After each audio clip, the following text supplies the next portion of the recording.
I started by accident, right? And I was just like, I left a consulting firm, I went to work at a new company. My old company, I said to them, how much notice do you need? And they're like, whoa, shit, if you can do, excuse me, this talk is gonna be about a PG-13. I'll let you know if it gets to R. But, so they said, you know, if you can do stuff on the side, you can leave in 2 weeks, we'll finish some projects, you'll do some stuff, that'll be great. So I went to my new boss, I said, hey man, you know, is it possible for me to do some stuff on the side? And he's like, I don't know. And he went and he negotiated with HR to get me an exception, right? Which is crazy, because I was working for Bank of America. So the Monday I started at Bank of America, that night I started as Secure Ideas. And the plan was just to have a really great Christmas for my family, like make a little bit of money, stop, not do it anymore, like help the company transition. That was 12 years ago and 26 staff members, so I'm not exactly sure how that plan worked. But sometime in like December, I had a guy call me and he's like, hey Kevin, do you know anybody who would be interested in sponsoring this conference? And I'm like, me, how much is it? And he told me it was a conference out in DC. I'm like, okay, cool. So I paid him the money, signed the contract, all that kind of stuff. About 2 weeks later, the dude calls me up and he's like, hey Kevin, do you have a logo? We need a logo for the website, like that you're sponsoring. And I'm like, a logo? Shit, you're right, I need a logo.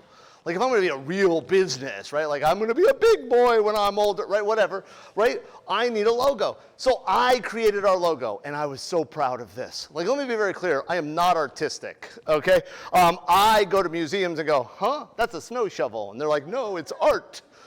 That's real art in New York. It's a snow shovel hanging from the ceiling. I don't understand it. I think it came from Ace Hardware. But, so I build the logo, then I go out to the conference, and I'm really proud of myself, right? Like I got a real business card, I'm real. And I go and I see a friend of mine, he and I are gonna speak together, Tom Eston.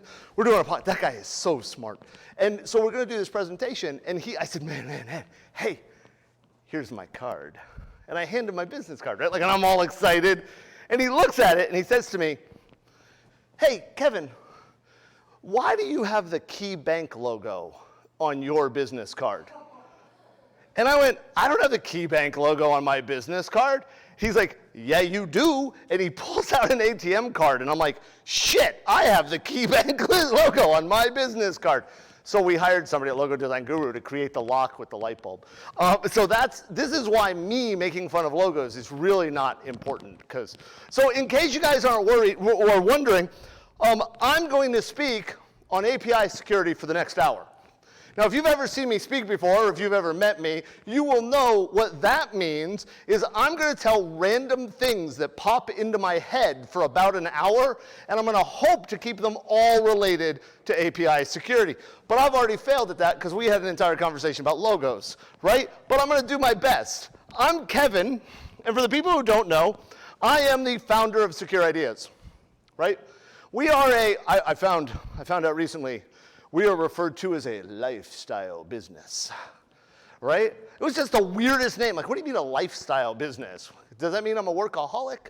And we are a small boutique pen test company. That's what we do. We don't do IR, we don't do forensics. What we do is we break in, we tell you your baby is ugly, and we go home. And let me be very clear, all babies are ugly. We lie to parents up until the point the kid is like 3 months old, right? Oh, your baby's beautiful. No, it's not. It's a barely formed adult, like person. Their skull has holes in it. They don't have kneecaps. They bend in weird ways and they fall over.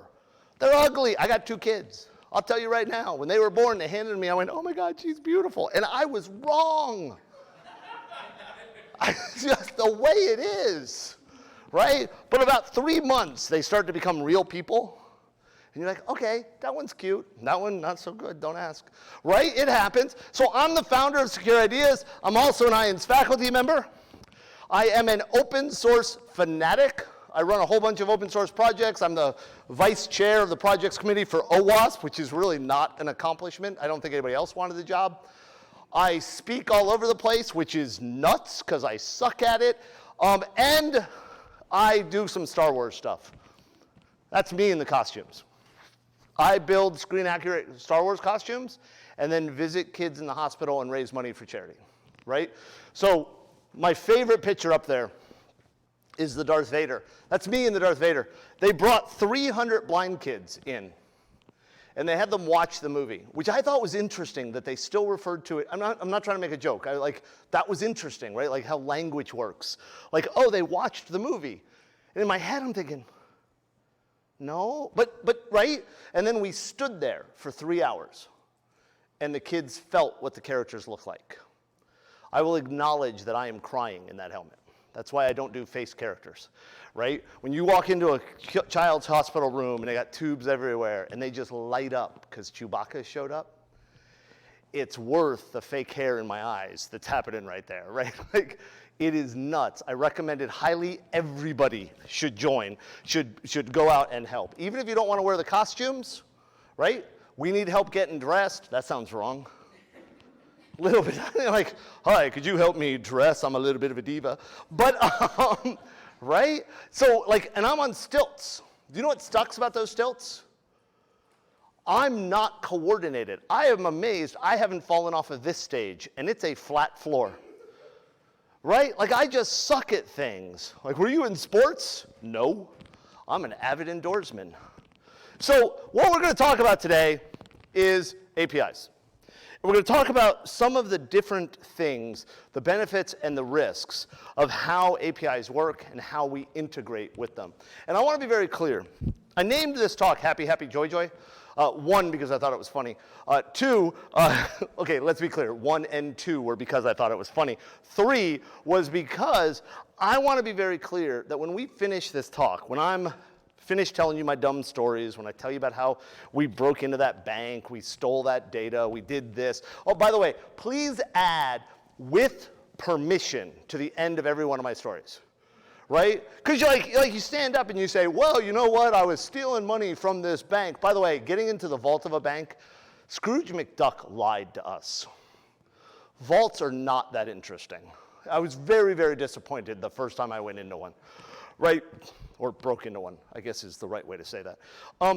One of the things I want you to do is when you leave here, I do not want you walking out saying, oh my God, Kevin scared the shit out of me. I never want to use APIs. Because that is not my message. My message here is APIs are the way of the future, right? They are the way we are moving. Most of our applications in some level are using APIs today, and that is not changing. The problem is, most of the people that are rolling out APIs don't understand the risks of what they're doing. They don't understand the problems that can happen because of the way they roll out the API. And let's be very clear. We're humans. We suck at risk assessments. There's a real easy way to tell you this. I was out in Oklahoma, right? I was at B-Sides Decent. One of the guys who runs B-Sides OK is over there. And I keep saying to him, it's B-Sides OK? Like really? Not B-Sides great? B-Sides best? I'm just saying, right? B-Sides decent, mediocre. But I'm out there and I say in the audience, right? I'm like, hey, how many of you are actively afraid of sharks? And like half the hands went up in the room. I'm like, no, I want to be very clear here. Like you are actively, like, oh my God, I could be attacked by a shark. And like half the hands in the room stayed up. And I said, you all understand you are in a landlocked state. The only way a shark is attacking you is if they are transporting it from one aquarium to another aquarium and you run into that truck. Sharknadoes. You guys know tornadoes. You know. Yeah, sharks spinning around the earth, right? No, what you should be afraid of is cows and soda machines. Why? Because cows and soda machines kill more people a year than sharks do. Cows will fuck you up. They're big, they're mean, and people think oh, it's Bessie, I'll pet it, I'll tip it. No, that cow will knock you over. And the soda machines, nobody has any sympathy for people dying from a soda machine. Right? Why did you die from a soda machine? Like you get to the pearly gates or whatever the image is you've got in your head. Whatever. Okay, I'm not judging. Right? And the people in the afterlife say to you, how'd you die? And they're like, I was trying to steal change from a soda machine and I pulled it on top of myself. That's what happens. People are like, I really need a Mountain Dew. Woo! And they die. But Discovery Channel doesn't have Soda Machine Week. Why? Because we suck at risk assessments. And as we go through all of the different things with APIs, it's obvious that we look at the benefits, right? So let's talk about APIs. What is an API? It's a programmatic interface. Isn't that fancy? Right? Application programmatic interface. I like polysyllabic words. I do. My favorite word is defenestration. Do you guys know what it means to defenestrate something? Right, throw it out the window. Here's what I want to know. What happened to the English language that it decided it needed a word specifically for throwing something out a window? French Revolution, is that really what it was? You make it sounds good, we'll go with it, right? Like, hey, what do you call somebody getting thrown off a cliff? Being thrown off a cliff. What do you call somebody being thrown through a window? They were defenestrated. Right? It just doesn't make sense to me.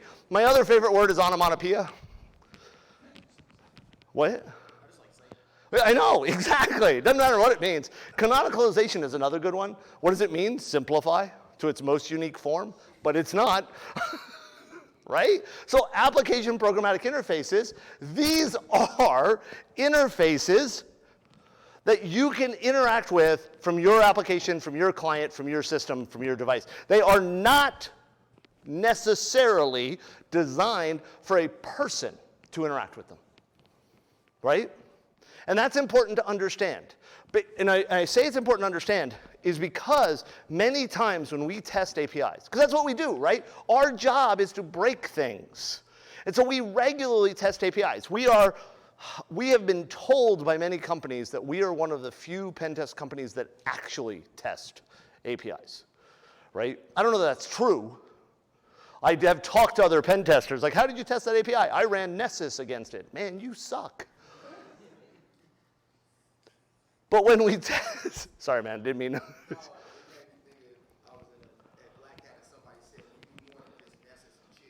Right, exactly, that's the way it should be, right? That should be a shirt, right? But here's the problem, when people develop them, when they build them, they assume that the other side is another program, and so it can be trusted not to be malicious. Because those people have obviously never run malware. Right? Like, oh, people won't interact with this. I did. Right? So we have to think about this. And this has become a major portion of what we do on the internet today. And mainly because of integrations. Right? These APIs, they are either data sources or functionality. I can send a request to the API, and it will do magic and then give me a response of what the results of that magic was. Like, for example, I want to do payment processing. What do? I take the cardholder data, I shove it across to an API. The API processes it, talks to the bank, determines whether they can pay for that, does all that kind of cool stuff, and then I get a, yep, you can accept the payment or you can't, right? That's an API. That's functionality that I don't want to build I shouldn't tap the microphone. Sorry to whoever was just listening to that. I am so sorry. But I don't want to build my own payment processor, right? My name is Kevin, not MasterCard. And they don't even really do whatever, you know what I mean, okay? But, so I use the functionality. Or there's data sources, right? I want to build a system that interacts with bank customers. I'm not part of the bank, right? And I want to give them this other functionality. And so I'm going to call the bank's API to get access to customer record data, things like that. We just saw it, last week? Optus, the second biggest cell phone provider in Australia, had an API of every customer's sign-up data, including pictures of their ID, right? On an API that did not require authentication, exposed to the internet. An attacker stole a ton of data. So you get data from these things. And then, of course, you have the third parties, right? We have a client portal. Our client portals where we deliver reports, we get the data from our customer for the pen test, things like that. And then when we generate the report, we will actually interact with the customer's ticketing system's API to deliver findings to them. They'll get our normal report, but we'll also issue tickets into their Jira system via API. So we have this third-party integration, right? That is kind of nice. So this is good. So what are the benefits here? Well, they're like bees. I like bees. As a matter of fact, my daughter and I are going to be buying a hive next March when they start selling them again, putting bees in our yard, which is way more information than you need. But bees and APIs, in my mind, are very similar, right? One, nobody believes a bee should be able to fly. Most API code I've looked at shouldn't be able to run. If you've ever written code, you know I'm right, right? And they go everywhere and they spread pollen, right? It's true. What do APIs do? They go everywhere and they spread data and everything. And that can be good and can be bad, just like bees. Have you ever been stung by a bee? Are you allergic to it? That sucks, right? It doesn't make the bee bad. Data being stolen from an API doesn't necessarily make the API bad, right? It's just part of the systems. It's part of the platform. Okay, so that's great and all, but let's start talking about some of the problems. Because, let's be blunt, the problems are what I break. This is my focus. I've been involved in IT for way too damn long. I started professionally in 1991. I got my first job right out of high school. And I wrote code to help manage the control systems for the power grid, right? This should scare the crap out of you because that code is still running at some utilities today in 2022, yes. And let me be very clear, I'm not that good of a programmer now. I sucked in 1991, right? But when I started doing IT, when I started doing building systems, I built a system. Hey, Kevin, we need a bulletin board system. Some of you are old enough to remember that, right? Okay, you have a BBS. Set up a Lantastic network from Artisoft, run coax cables with BNC connectors. I'm old, right? And you managed it. Did I think about security? No, I didn't. When I started writing code for other companies, when I started deploying systems for other companies, I wasn't focused on security. Why? Because bluntly, I didn't care. And this is sad because when I was 14, I got involved in phreaking. Red boxes, blue boxes, right?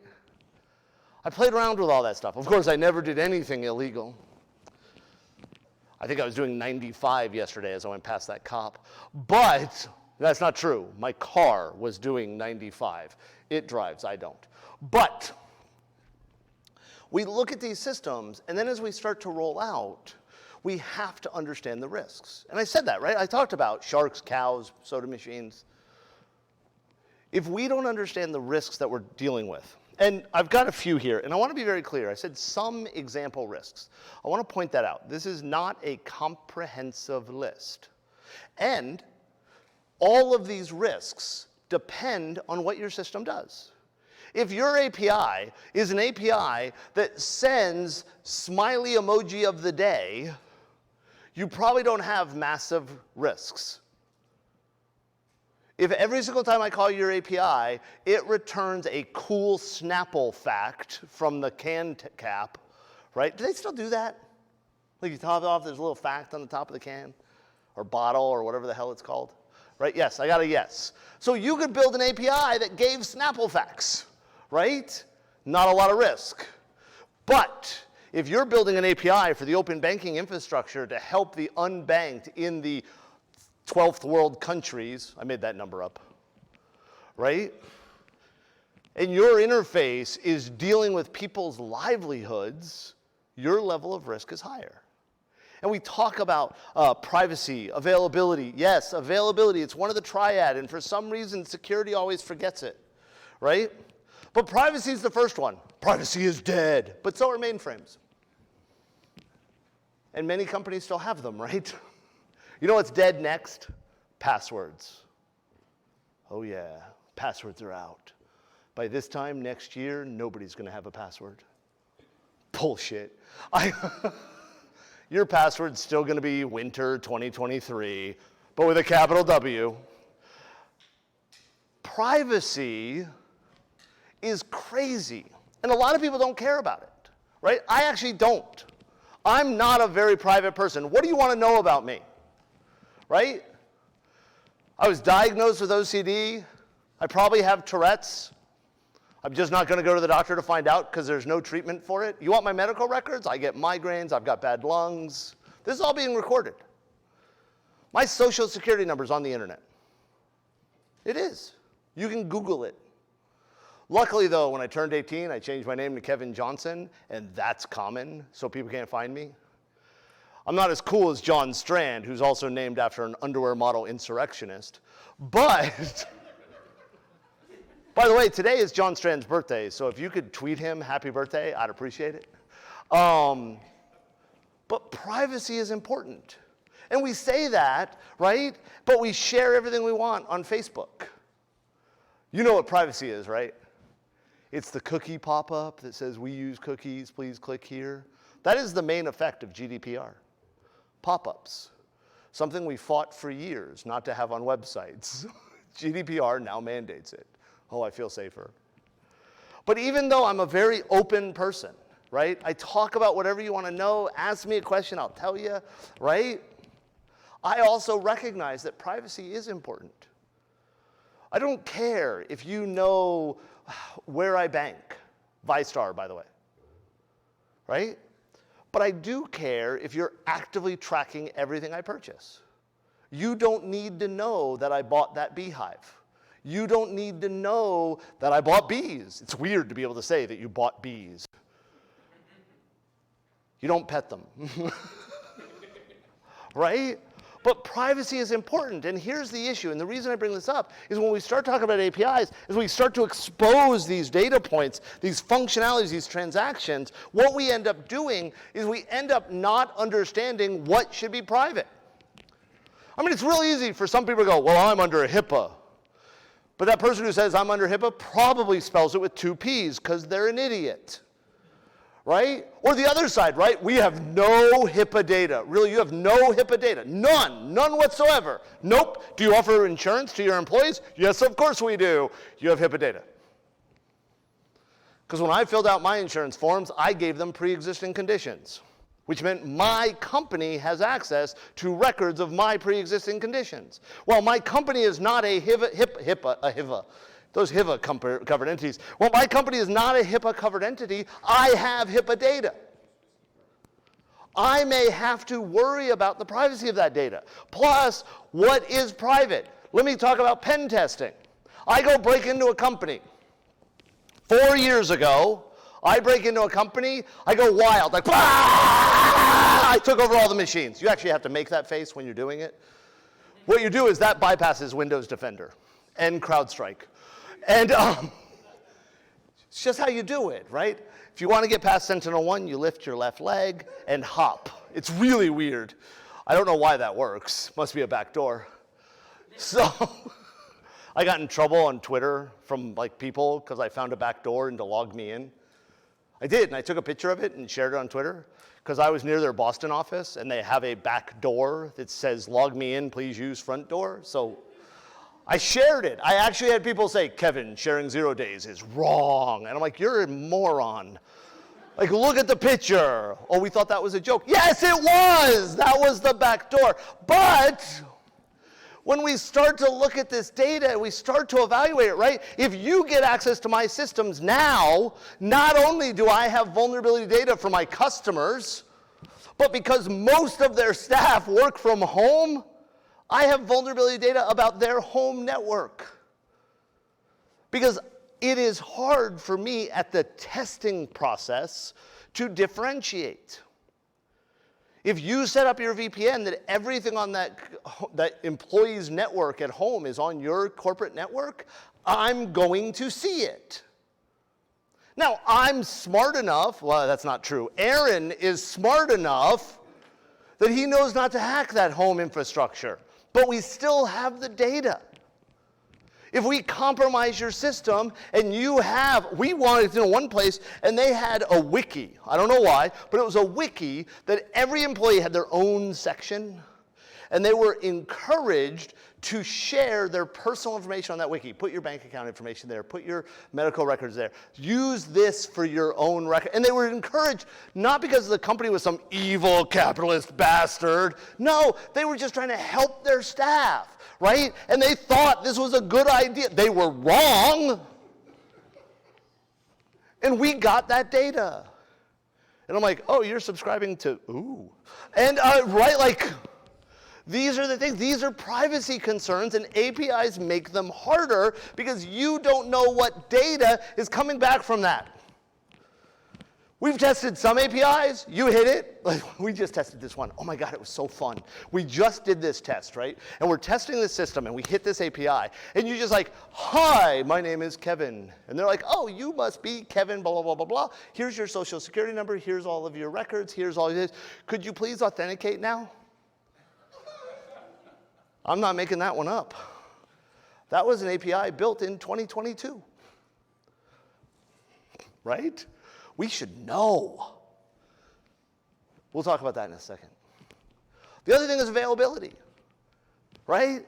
We always forget that the A in CIA doesn't stand for agency. It does in some cases. But it stands for availability, right? The CIA triad for security, confidentiality, integrity, and availability. Availability! So that API you call, that you make, how does it do load balancing? What happens if you get back a response from it you weren't expecting? What do you do? What happens if you call it, it doesn't answer? Do you stop processing? Do you handle stuff? Right? How do you deal with that? And in security, many of us don't think about that, right? But for some organizations, availability is actually the most important of the three. Remember I said, depending on the organization, what you care about matters? For a manufacturing company, there's manufacturing millions of dollars of equipment a second. I'm exaggerating, or it's expensive. Availability is probably the most important aspect of the system. And we have seen manufacturing companies' networks, their OT network, brought to its knees because an API that was designed for KPIs, yes, I used those two acronyms together. I worked hard to get them to fit, right? Key performance indicators. I know I'm a manager now. I know what KPI stands for. And this is a manufacturing company. Their system is calling an API to give metrics of how much they're producing, how effective they are, and everything else like that. And that metric system, that sounded stupid, because we use inches here, but I know, that's not the same. But that metric system nobody thought was important because it had no sensitive data, right? All it said was, we produced 10 of those, we produced 10 of those, we produced another 10, ooh, we did 11, right? That's it. That API went down. It went down due to somebody port scanning the server it was on. If your system falls over from a port scan, you suck. And many of you do. Sorry. Right? The API went down because of a port scan. The manufacturing equipment stopped making shit. They couldn't do it. Why? Because they would call the API and it would fail. Look at the Colonial Pipeline. Oh, they got hit with ransomware. Now, I want to be very clear. I don't do IR anymore. I didn't work this incident. I am basing this off of stuff I read publicly. They got hit with ransomware on their corporate network, not their OT network. The pipeline wasn't ransomware. Nobody encrypted the natural gas. You base 64 encode natural gas. It's just the way you do. That's not right. Their corporate network got hit with APIs. They got API'd everywhere. They got hit with ransomware, and they shut the pipeline down. Not because it was encrypted, but because it couldn't reach the APIs that they did for accounting. They shut down the pipeline because they didn't know how to get paid. I have a simple answer here. Gas is free for a week. Oh no, we'd go out of business. Bullshit! Your profit margin's like 4,000%. I know I'm exaggerating. No, I'm not. Maybe not. I don't know.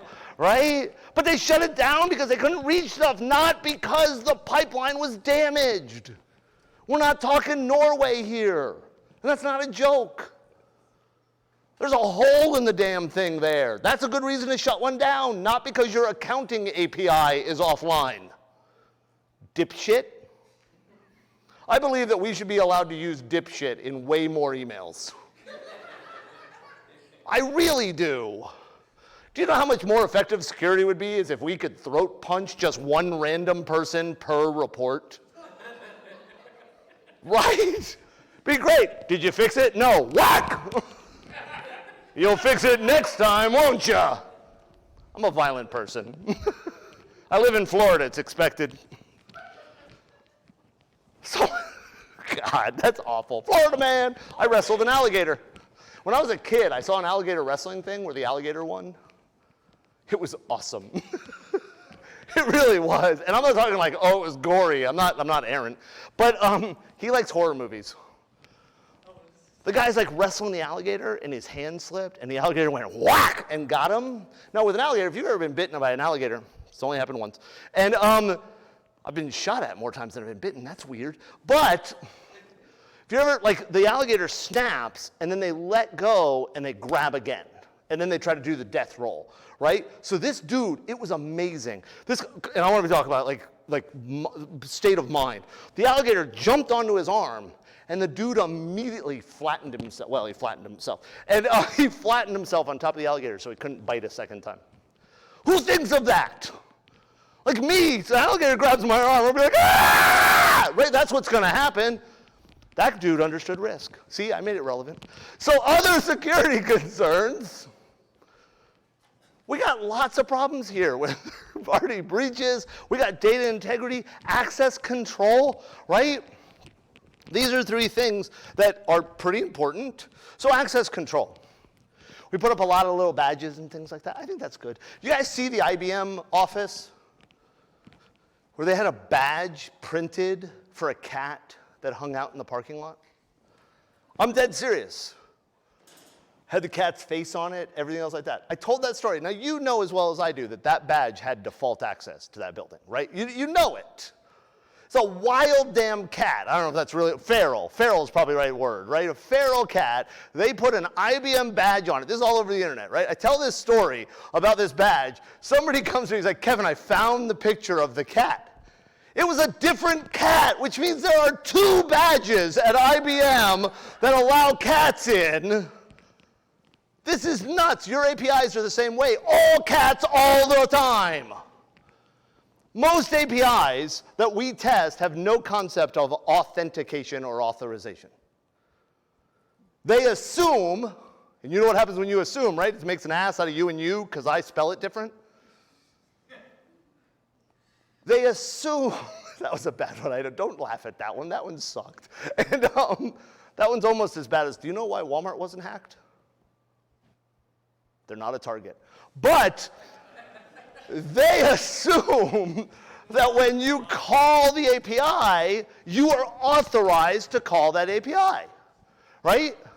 So it's like, oh, hey, you knew how to call me. You must be the right person. This was like my dating life. If you called me up, it was awesome. That's why I'm never divorcing my wife. I tricked one person to want to be with me periodically. I'm never risking that one again. But APIs, most of them don't have any form of authentication or authorization. Or worse, in my opinion, they have an idea of authentication and authorization, but the application that calls them has a static set of credentials that the app calls with. So no matter who the user is of the app, if I'm using it or if he's using it or if she's using it, the app is calling the API with the same set of credentials. And in my head, that's worse than an unauthorized is bad, unauthenticated, right, system. And people are like, but Kevin, the other one's unauthenticated. I'm like, right. But if you go to the developers and say, hey, is there authentication on this thing? They'll be like, fuck no, right? They understand that. They might be wrong, they might not understand the risk, but they at least will document the fact. They will answer the question. On the other one, you say to the developers, do you do authentication and authorization? Yes! We absolutely do. Really? Yes. Is it one set of credentials for every app? Yes! Oh. Right? Like then they realize. But you know that checkbox? How many people here have been on part of the procurement process where they give you that spreadsheet of questions that are all fucking stupid? Right? Do you do authentication? Yes. Let me ask you a question. How was I authenticated this morning? First name, last name. Right? How many of you know that I'm Kevin Johnson? How do you know I'm a Kevin Johnson? Right? I say that in class every once in a while, and the people are like, oh, I saw a picture of you online. I have an identical twin brother. I do. Sadly, I'm the evil twin. Nobody authenticated me. I walked up, I said, hi, I'm Kevin Johnson. They hand me a badge. And they know me, some of them, right? But I could be my brother. Would you know, Mark? Yeah, exactly. He's got a beard and mustache. It's really weird. Which you would think would be the evil twin, but it's not. So access control is one of the places we fail quite often for APIs. We also see the problem with data integrity, right? One of the main reasons we spew out APIs all over the place is to handle data at some level, whether it's a transaction processing data or storing data, whatever it is. So what format is the data that you send? I just had a customer. We're doing a scoping call. We got the SOW to them. They like the SOW. They think they're going to sign, but they got one important question. This happened yesterday. I'm like, okay, what's your one important question? It's weird to me that there's only one, but that's okay. And they're like, your output. Can you put it in the format that Archer will input? I'm like, great. Do you know what format Archer does as an input? And the guy's like, no. I'm like, we can put it in that format. Like, I don't know how to answer that question at that point, right? Like, yes, we can generate our output in a format that you can use, but you have to give us that format. You have to document it, right? When I worked at Alamo, I was one of the developers building the quick rent system. Yes, that means if you rented a car from Alamo, there's a good chance your information went through my code. I'll apologize now. And when we talked to the mainframe, we sent a string. It was a fixed width string. The first 4 bytes was some ID, the next 12 bytes was the first name, the next 15 bytes was the I'm making this up, right? Like the numbers, but this is how we did it. And if you needed to do a change in that data format, like when we started offering, I almost said high chairs. Car seats, thank you. How could I not think of that word, right? It's in a car and you sit on it, right? But we'll go with that. So in the car seat, we started over it, so we had to add a field. And it was a binary field, so that should be easy, right? But here's how we did it. I stood up, and I went, Alan! And like 3 cube over, Alan stood up. He was the mainframe developer. He was older. You knew that. I said, Alan, I need to add a binary field to whether or not they want a height change. Damn it, I did it. A car seat. And he went, okay, and he sat down. And I kept standing because I knew it would be about a minute. And then he popped up and he goes, how about 37 bytes in, we'll expand it by 1 byte and you put a 0 or a 1 there. Okay, great. 1 means they want it, 0 means they don't want it. Yeah, that works. Okay, cool. When can you get it into UAT? I could probably get that into UAT Monday. Great, cool. I'll have my stuff into UAT by Monday as well. And then we sat down and we started working on it. That was our ticket tracking system. Alan and me yelling over cue balls as groundhogs or gophers. What is that, right? We're not talking about the gopher protocol. That thing was awesome. I'm old. That's data integrity. Because if he put his code into production before I did mine, right? Here's the problem. With APIs that are exposed to the internet, how do you yell at Alan? You find swagger documentation or a postman collection, or you email them or chat with somebody, and you tend to get somebody who's customer service and they don't know what the hell you're talking about, and they've got to transfer you over, right? We pass data back and forth. So the format is important. How do you deal with the format? How do you know what's the right format? How do you go and make sure that that you're sending it to somewhere you trust? How do you know where they're hosting it? I've always enjoyed people that use the bit.ly links. I shortened my link by putting it on bit.ly. Really? You know, bit.ly is a Libyan domain name.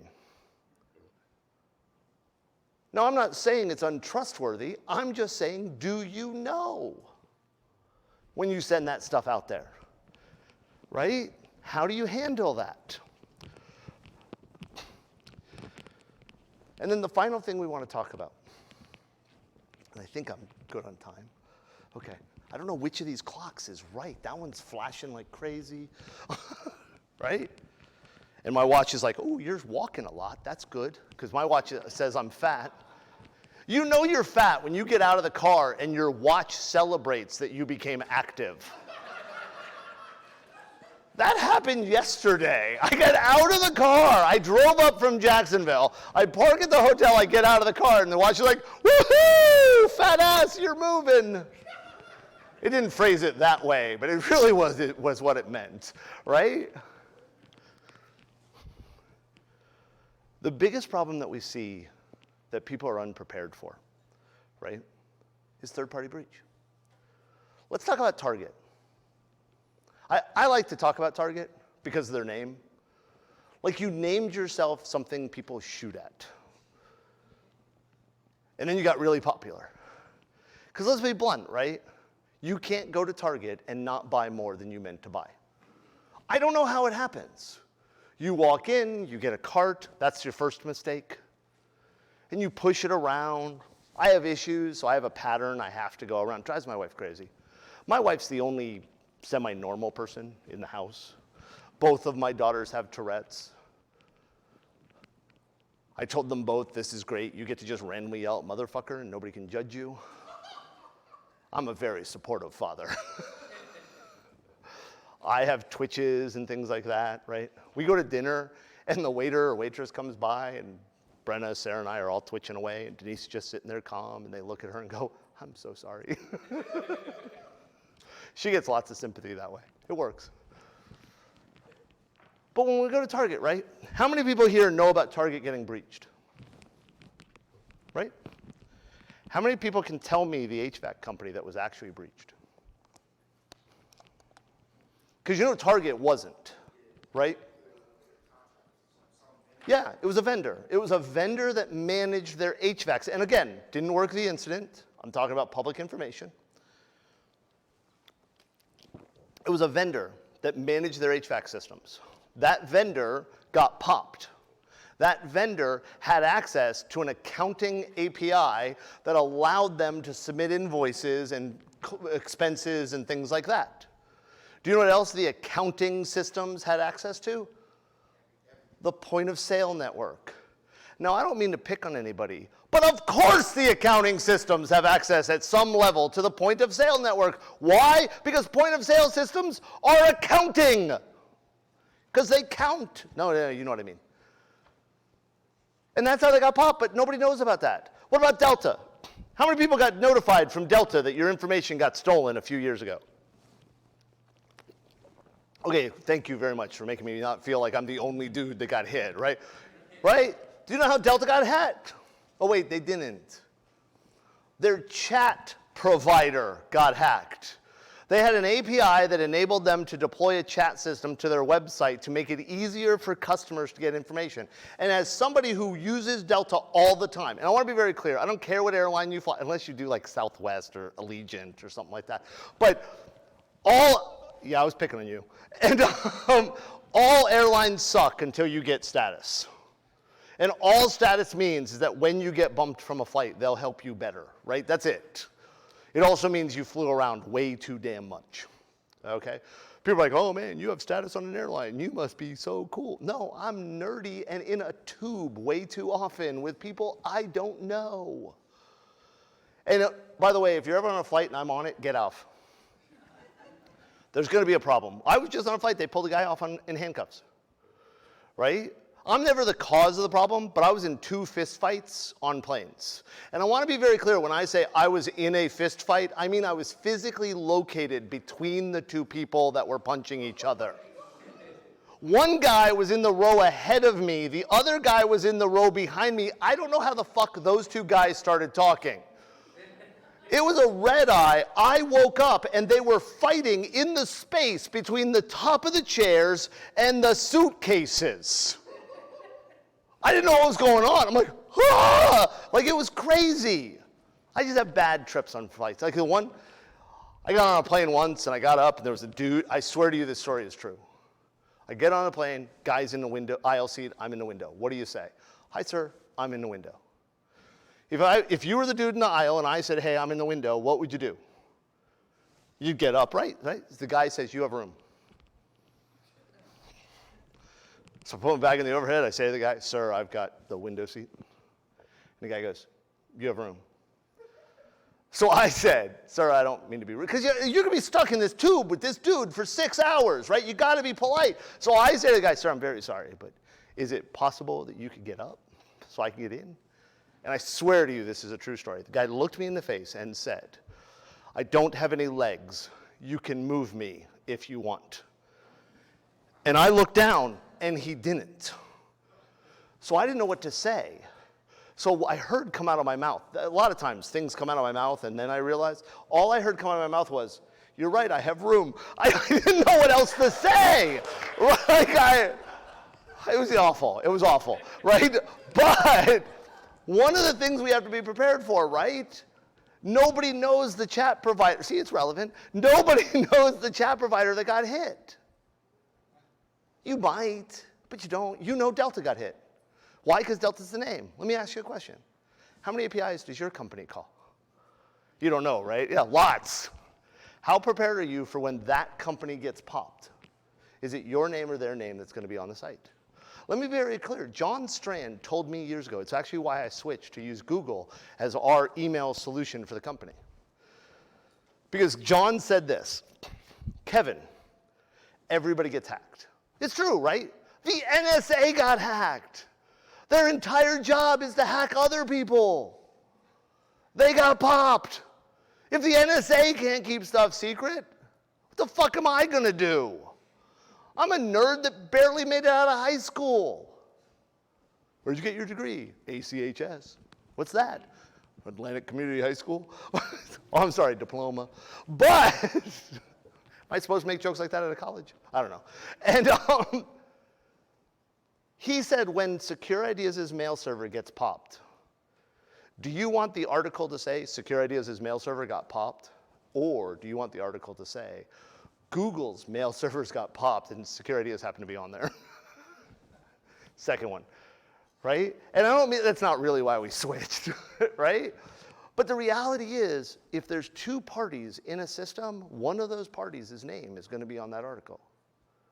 Is it yours or theirs? On top of that, even if it's their name, it's your customers, it's your people, it's your data. How do you handle that? Because I'll tell you right now, if you're working with an API, I don't know, you're using the HubSpot APIs, right? And HubSpot gets popped. Do you think HubSpot's going to let you talk to their IR people to find out what happened? No.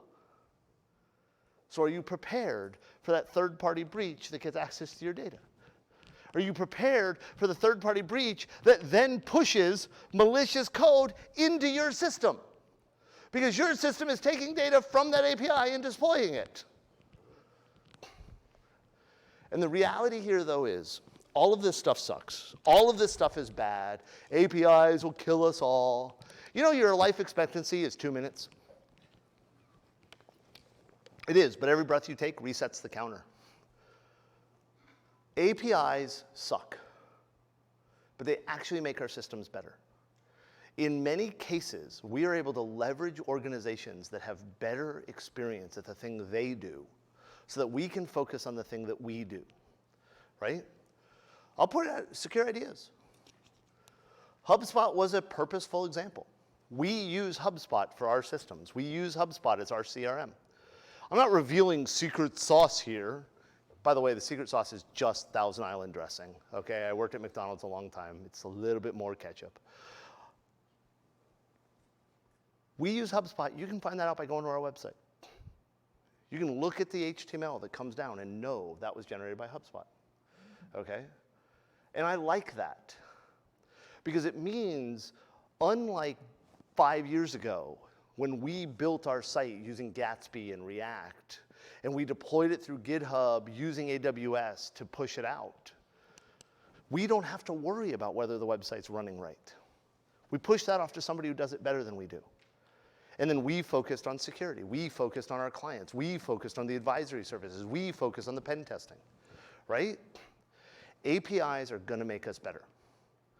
We just have to understand the risks we expose by using them. We have to understand the risks we exhibit within them. Test your shit. Please note I did not say hire secure ideas to test your shit. You can. Don't get me wrong, I'm a greedy capitalist. I've got 26 people that demand a paycheck every 2 weeks. It's ridiculous. And they want benefits, health insurance, whatever, right? But the reality is, you can do what we do, and we'll help you. Just ask. We're not lawyers. We don't bill you for questions. We don't bill you when we think of you. You want to test your own APIs? Call us up, talk to us. Hell, we're doing a class through Anti-Siphon, especially on API testing. Go take it. And that's not a sales pitch. I believe it's one of the pay what you can courses. Because we want all of our courses to pay what you can, which means free if that's all you can pay. And by the way, you don't have to tell us why you need it for free. But ask. Hey, Kevin, what do I do here? Oh, this is what you do. Okay?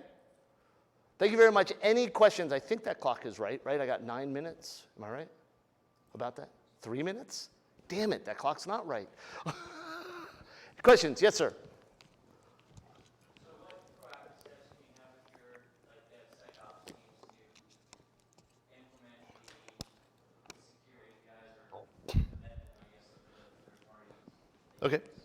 So what can you do with your DevSecOps teams to proactively help the security of your APIs? First off, stop working with DevSecOps teams. Start working with developers.